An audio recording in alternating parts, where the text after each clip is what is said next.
Hello, knockouts. TonyaTko here. And today we're going to talk about death and life and following your dreams, living in truth, manifesting, etc. In regards to something that happened to me last night, and I guess something that's been happening. And so it's going to, I don't know how heavy the topic is going to be, but I promised myself that I would not cry. And thus I've put on a face full of makeup. And even if I were tempted to cry with the makeup, I made sure that I put on eyelashes to ensure that I would not.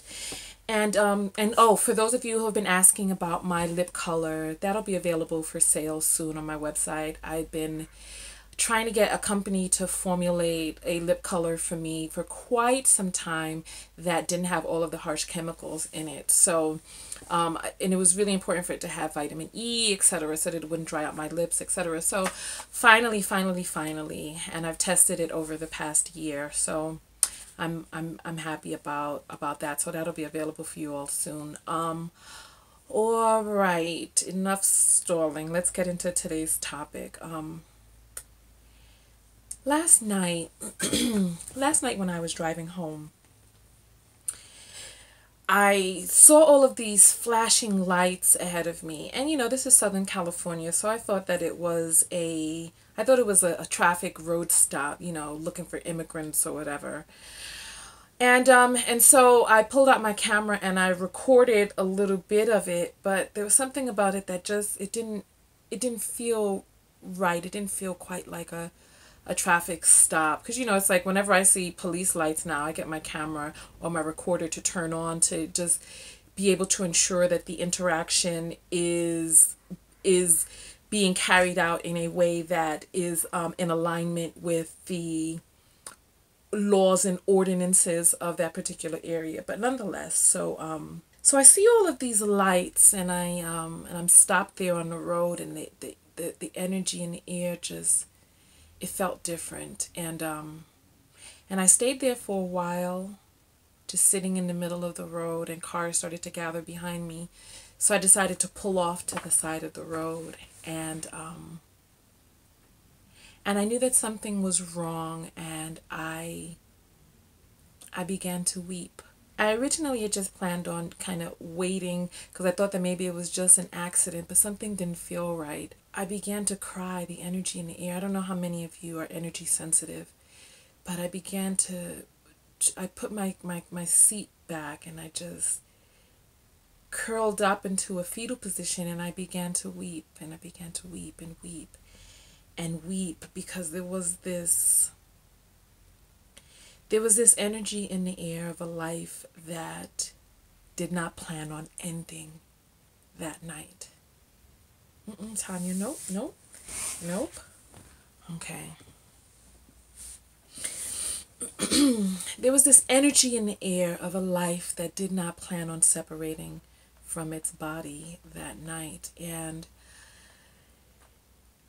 I laid there, and, you know, moments after I began to weep, I got a comforting energy that told me not to cry, you know, and that, you know, no matter what, everything would be all right for the people involved. From the number of police cars out there and the tow trucks, etc., I knew that people were hurt.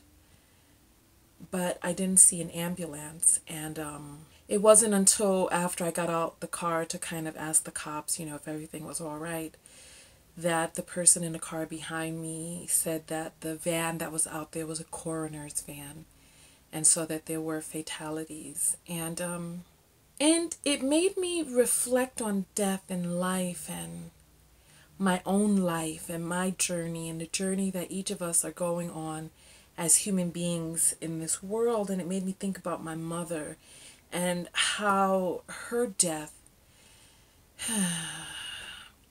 it made me think about my mother and how her death and the effect of it in my life, you know, really changed the course of my life and where it is that I could have gone or would have gone, or how I thought about the preciousness of life. I thought about if any of us were in an accident on a road like that in the night, who would know? How long would it take for them to find out that we'd been in an accident? And how long would it take for them to get to us? And would they come? What was our relationship like with them before that night? What was our relationship like with them before that night? What was our life like before that night? Were we living in truth? Were we living in integrity? Did we forgive those people who needed forgiving? Did we love those people who needed loving? Did we love ourselves in a way that we needed to be loved? Are we loving who we want to love? And are we being loved in a way that we want to be loved? Are we following our dreams? Are we living a life that when all the chips are counted up, that we could say that that life was a life worth living, that we lived with choice, that we lived the life that we chose to live on purpose? You know, oh God, no, I'm not going to cry, no. See, okay, no. It's not going to fall out. It's going to stay in there because I'm not going to let it accumulate, okay?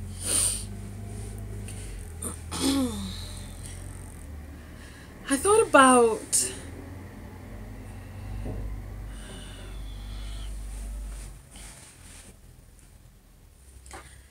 about how many of us are wasting so much time thinking that tomorrow or someday or whenever we'll get to it, or we'll do it, or we'll live in choice, or we'll be happy, or we'll something then. I wondered how many of us are actually really truly living the lives that we want to live. I wonder. Okay, I had to stop for a moment and I am back. Yes. You know, this thing called life is so fragile, fleeting, and just so precious. And are we really fully taking full advantage of this opportunity that we have? Because when our spirit leaves our body, there's no turning back for this particular life. There's no coming back and doing it over in these exact circumstances. There's no do-overs, no refunds, no rewrites. There's none of that. It's like, what are we doing right now to take full advantage of what it is that we have before us? And I thought about the fragility of it all, because there's so many things that can knock our spirit out of our body, that can make our bodies uninhabitable for a spirit, that when that heart stops beating and that spirit leaves our body, that there's no coming back for it. And I wondered how many of us are waiting for tomorrow to come. I wonder how many of us get up and go on a drive, listen, and never come back home. And what does life look like for the people who are left behind? What does your leaving do to them? And I thought about how at any given moment, we get up, we go into our cars, we walk down the street or whatever, and that would be the last time that we walk out of our house. It made me think about my mother, who, when she died, she had her keys in her pocket, meaning she thought that she was coming back home, it made me think about all of the people who leave home thinking that they're going to come back, and how at any moment that could be any one of us. This year, come June, I would have outlived my mother. I would have lived longer than my mother did. And I think about how fleeting this whole thing is, and what's the point and the purpose of it all if you are not happy. If you are not directing your life with choice, if you are not living the life that you want to live, then what is the purpose of it all? I thought about my own life and what it is that I have gone through to live in truth, to live my truth, to live in integrity of what it is that I believe, to go after that which drives me. And I wondered if I had to go right now, if I had to go today, if I had been driving when that person had been driving and got caught in the wreckage and had to leave my body, would I be happy with what it is that I have exchanged in exchange for the days of my life? Would I be satisfied enough to go? And I thought about how, for us staying back here on earth, it's so trying and so difficult, but when we are released of our bodies, we're really the lucky ones when we get a chance to sum up our lives. And right before I recorded this video, I received a comment from someone who was telling me that my dreams are never going to come true, that I'm never going to this and never going to that. And it made my heart go out for that person. Because I can imagine if this person is saying this to me, that there's far, far worse that this person says to themselves in their own heads. And I wondered about all of the people who are beating themselves up and talking themselves down and talking themselves out of living the lives that they want to live. And I thought about my near-death experience in 2007 and how fragile this whole thing of life is. And I thought about how easy it would have been to leave this world in 2007. The feeling of the other side is so pungently strong and beautifully just filled with so much love that it's sometimes you wonder why you would stay in this world filled with so much pain. And I wondered how do we make sense of it all? How do we make our lives worth it at all? What can you do? And I wondered, do all of the people in your life know that you love them? When was the last time that you told them if you had to go right now, would they know? What were your last interactions with? I remember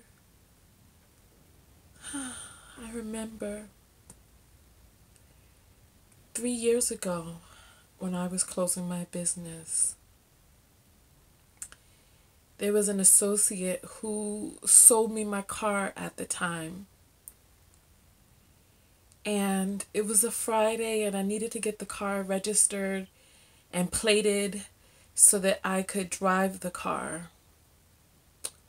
And I called him up because the bill of sale had some missing information that I needed to fill out.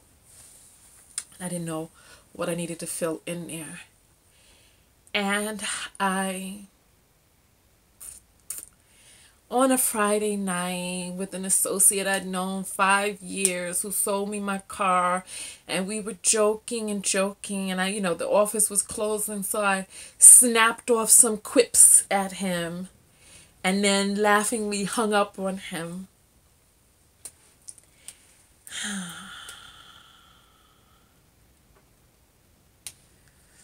And the Monday came, and by that Tuesday he was dead. And I thought about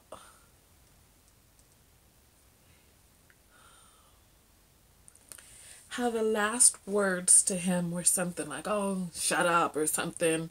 And then, the hang up. And I thought about,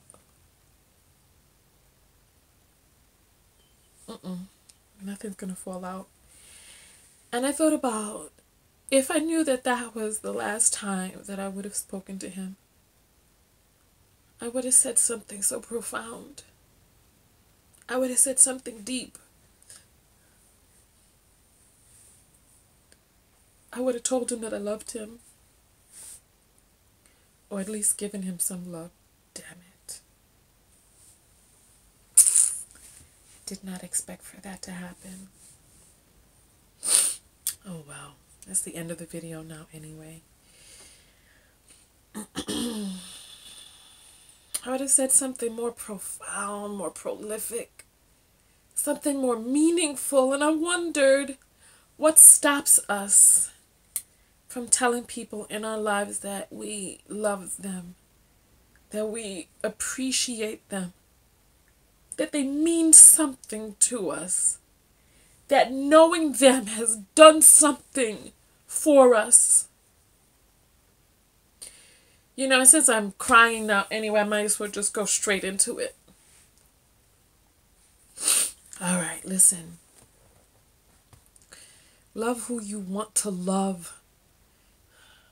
Get the love that you deserve in this life before you leave this life. Be who you want to be. Dress how you want to dress. Do your hair how you want to do your hair. Wear the clothes that you want to wear. Work the work that fills you. Exchange the days of your life in exchange for something that is worthy of a day of your life. If you are exchanging a day of your life in exchange for the activities of that day, make it worth it. Enjoy it. Disfrútala. Sit in the pungence of it. Even if you were just resting, make that the best rest that you have ever had. Lay down and enjoy your relaxation. Eat foods that you want to eat. Stop eating foods that you don't want to eat. Be around people that you want to be around, because when all is said and done and you cashed your chips, there's no refunds. There's no turning back. Do everything that you want to do right now. Do it.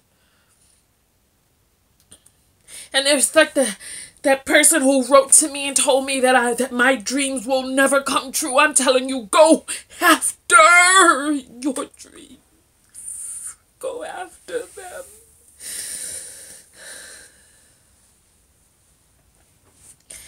This life is short. It is. And each day that we live, we exchange a day of our lives for the activities of that day. What are your exchanges looking like when you sum it all up? Was it worth it? Why did you come here? If you are sitting around asking yourself, why did you come to this earth? What is the meaning? What is the meaning of it all? I implore you to do this one thing. Do this.